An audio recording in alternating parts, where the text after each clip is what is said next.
Well, hi, everybody. Thanks for joining us on Logistics Executive TV today on the Leaders in Logistics and Supply Chain series. And today I'm joined by a young lady who is a talent and corporate advisory specialist, moving into human resources specialisation over recent years. And she's joining us all the way from India, I think, today.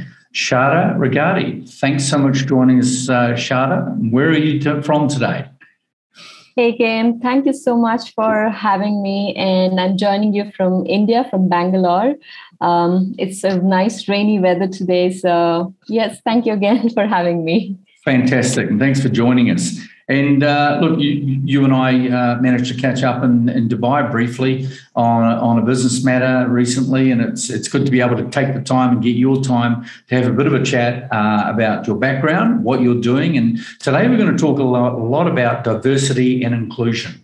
So I'm hoping our audience is going to be very interested in that, because it's a very hot subject, both corporately and in the broader economy and business, and no less of which is in logistics and supply chain. So I always like to ask our guests about their background. Where did it all start for you, Sharda? What was your upbringing like, and how did you get into the early stages of corporate advisory? This happens to be my favorite, I'd say, pitch. Let me give you a quick intro about myself. So I'm an Indian, born and brought up here in India. I've lived pretty much entire 40 years of my life here, and I was briefly working in Dubai. As a person, I'm a lot into sports, and I like adventures. I'm a certified sailor, and I play badminton. So that's a little bit about my personal side. And professionally, I have been working for 15 years, and I have been with very different set of organizations, right from search firms to e-commerce companies like Flipkart in India, had been with healthcare companies like Philips. I was part of the R&D center. I was part of Agility Logistics in Dubai, and Air Liquide was my last employer. So I have worked in very different organizations. So I say I'm very fortunate to get an opportunity like that. But if you traditionally see, not everyone gets a chance to explore that many different organizations. So yes, it's been an interesting journey. And I remember we discussed the other day, and diversity and inclusion happens to be one of my favorite topics rather. So yeah, I think this is a good platform to talk about it. Awesome, thanks. And you're bringing me right in on the point, because I'm very interested to share with the audience your insights on diversity and inclusion. One thing I've learned, in the last 22 years in being an executive search and human resources and dealing with hundreds of tier one companies all around the world, is that a lot of people have got a very different view or mixed views on what diversity and inclusion actually is, and equity in business as well. So why don't we start with giving us your view and a take on what the difference between diversity and inclusion is?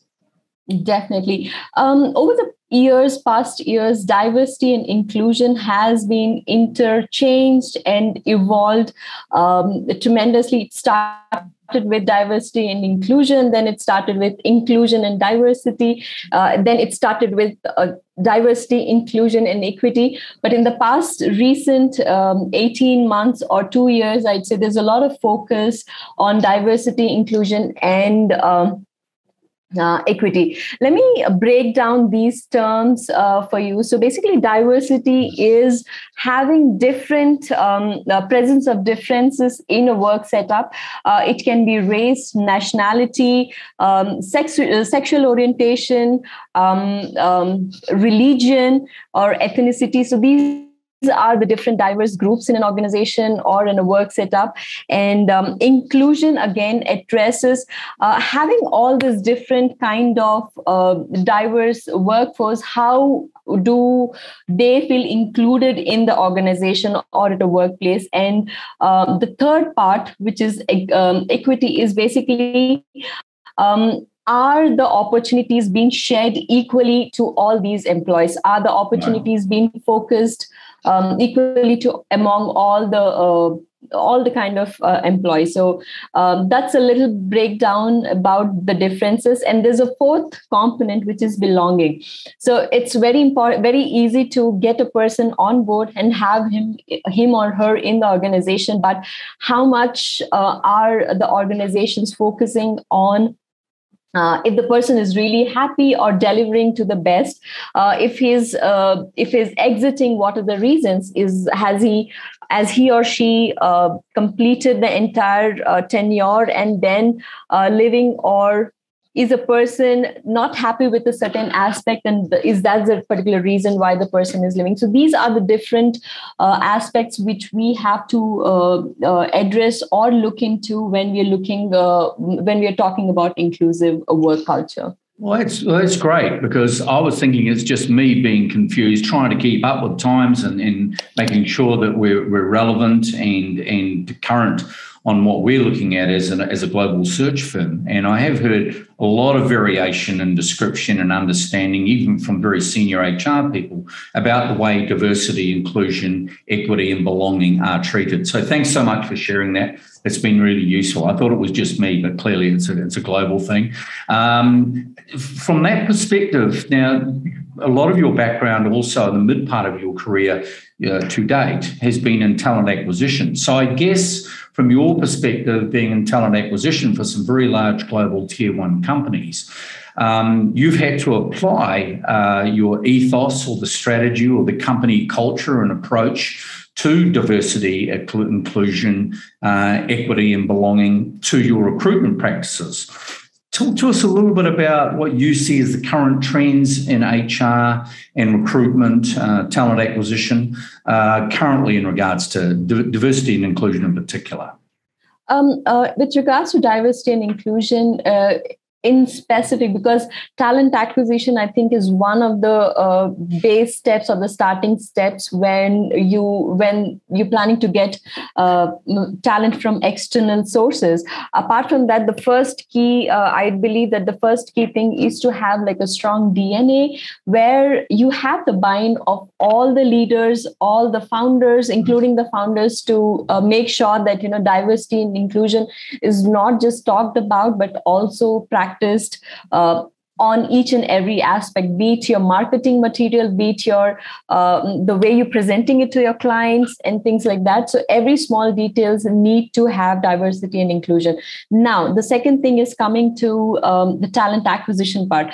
As I mentioned, talent acquisition is one way of getting external talent, and that's again a very important. So I remember as a talent acquisition person with Philips and other big organizations where I worked with, as recruiters, we had one of the key metrics as to hire a diverse candidate for a particular role. So our KRAs were structured around the diversity part. So that's a very interesting way to increase diversity. And also internally, when you're trying to fill the position, the whole issue is, and we spoke about it briefly the other day, at the bottom of the pyramid, when you're hiring, you have a very diverse crowd.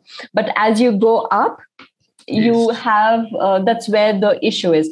So how are we going to address it? So again, talent management comes into focus, because a lot of programs like leadership, future leader programs is one of the best ways to identify future leaders. And this can happen by choosing or selecting people or employees from diverse experiences and backgrounds. So that was my experience, what I've seen.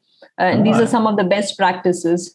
Well, that's insightful. Thanks so much for that. And pleased you're able to share that, because often a lot of these terms and the narrative is around the big picture issues, but do people actually crunch down, and how do line managers, executives, leaders, owners, HR people, talent acquisition people actually put into practice some strategies and some execution plans to be able to get to where they need to get to, where their company visions are, where the company culture wants to be.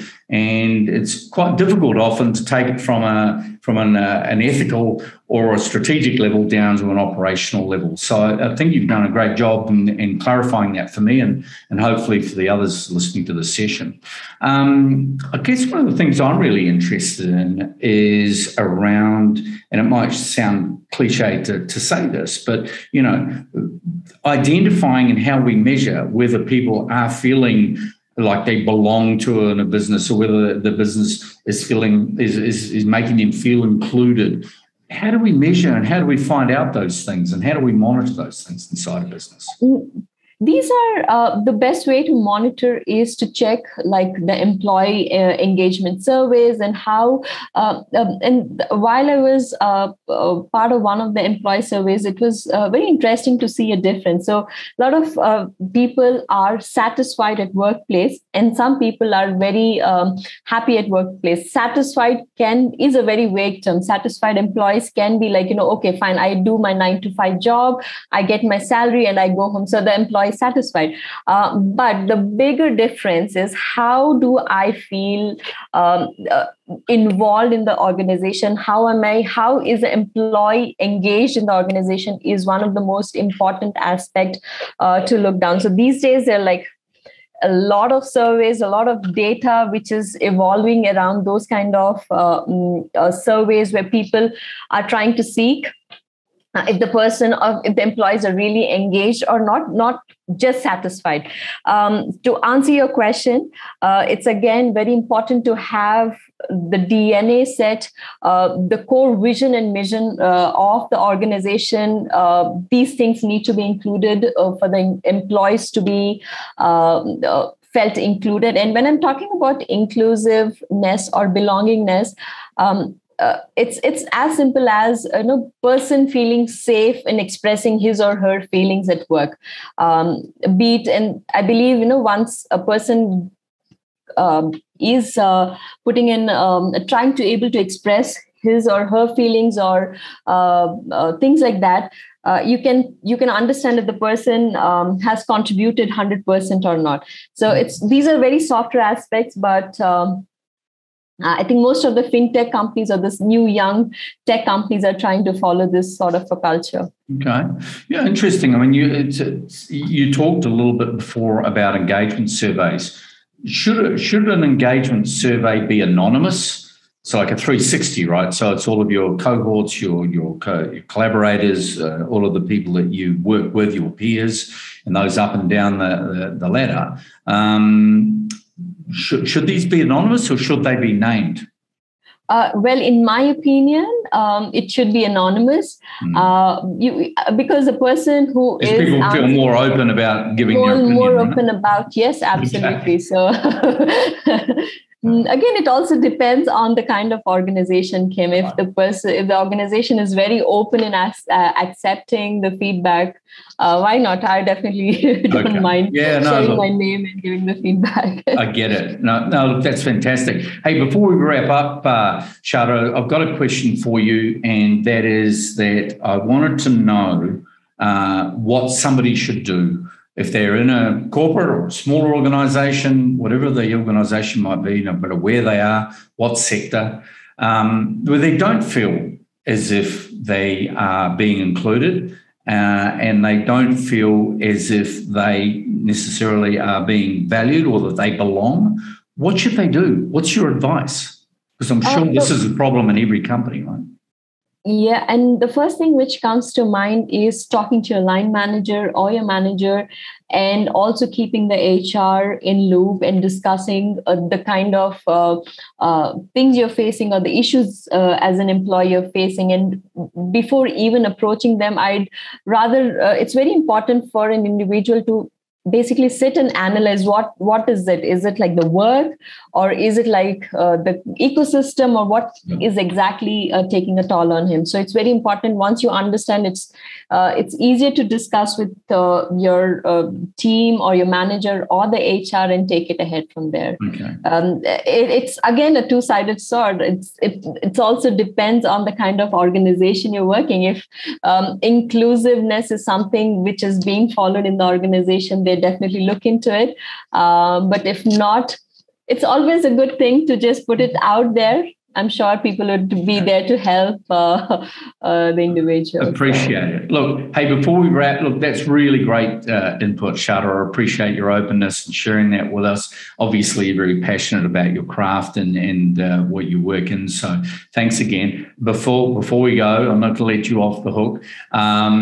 You're an energetic, sports loving, travel loving, I know that for sure, career woman. You've traveled all over the world. I'm surprised. You're a qualified sailor, you're a racket woman, you're into sports and outgoing. What advice would you give to other young women in particular wanting to get into your field of talent management, talent attraction, HR? If you had one tip that you were to give other young women to come into the industry, what would it be? I have this particular thing on my mobile screen. I'll read it out for you. Mm-hmm. What you want exists. Don't settle until you get it. So this is something which I look every single day, every moment I touch my mobile. So this is my motto. I think all women out there need to follow the same. Okay. And in terms of formal qualifications to get into HR, talent management, talent acquisition, any ideas? What sort of qualification should people look for?